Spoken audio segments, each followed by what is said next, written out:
Today we're on HMCS Regina meeting up with Naval Warfare Officer Lieutenant Navy Riley Perrier, who is a navigation and maritime warfare specialist. Hi, welcome aboard. Thank you.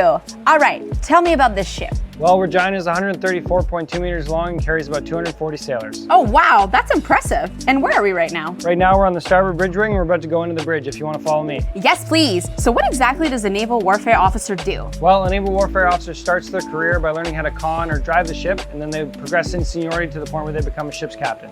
Oh, that's awesome. And are there any specialties in your occupation? There's actually 7 different specialties you can do. Wow, okay. What made you interested in this trade?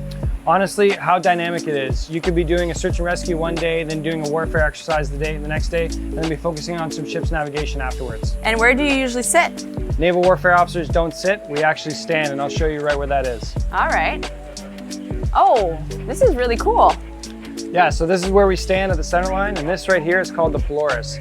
This is the most important piece of equipment for a Naval Warfare Officer. They can basically lose every other piece of equipment on the bridge, but as long as they still have this, they can safely navigate and keep the ship safe.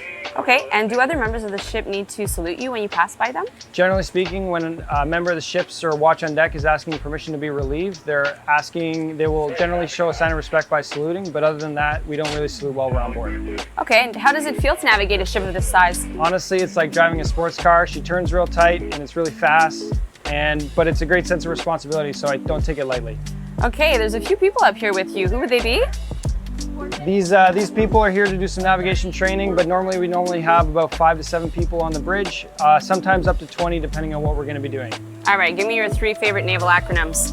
3 favorite naval acronyms are 2GT CrossCon, 3P, and Bravo Foxtrot. By the way, where are you taking us? Right now we're on our way to the ops room if you want to follow me. Yes, please, let's go.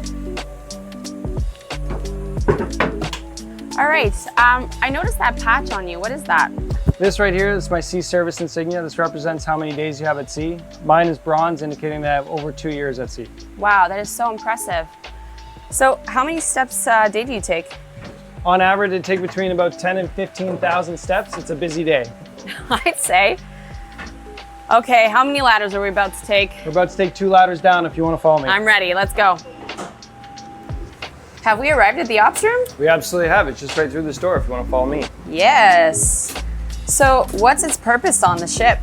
Well, the purpose of the operations room is that it functions as the nerve center of the ship, synthesizing all the tactical data from all the different sensors into one big picture to allow us to make an offensive or defensive decision in order to help save the ship or fight the ship. And where would the Naval Warfare Officer sit? Well, the Naval Warfare Officers sit in actually any one of these chairs. Primarily, the Senior Operations Officer would sit here.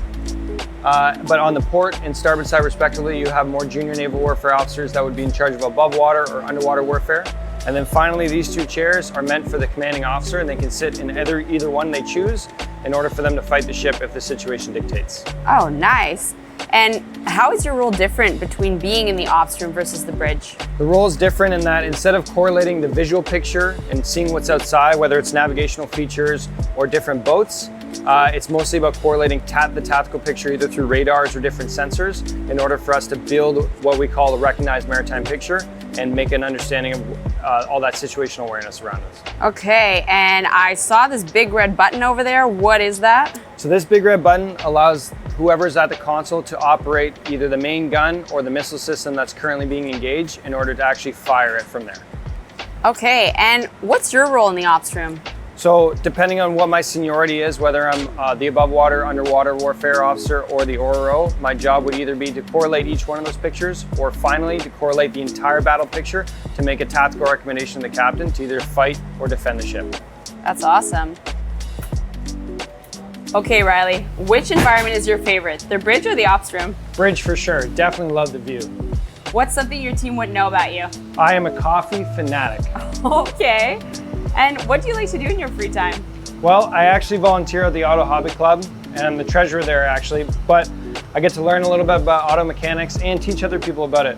But the big reason I do that is so that I can work on my own vehicle, which I then take off-roading and get to explore all the secret spots on Vancouver Island. Oh, that sounds awesome. And where would you have lunch or grab a coffee on board? Well, it's actually in the wardroom, and we're on our way there if you want to follow me. Yeah, for sure. Just be sure to take your hat off on the way. Oh, okay, will do. Oh, wow, this is a really cool space. Does everyone hang out here during meals? Absolutely. Now this space is reserved for the officers. The junior ranks and the senior NCOs have their own space, but this is just for officers. Okay, it looks like you're about to wind down here. So we'll ask you your last question and then let you go. Sounds good. Why would you recommend this trade to someone? Honestly, it's about how widespread the opportunities are. If you want to live a fun, exciting life and travel the world and see awesome places, you should definitely be a naval warfare officer in the Royal Canadian Navy. That's awesome. All right, Riley, thank you so much for everything. We'll see you later. Cheers, bye.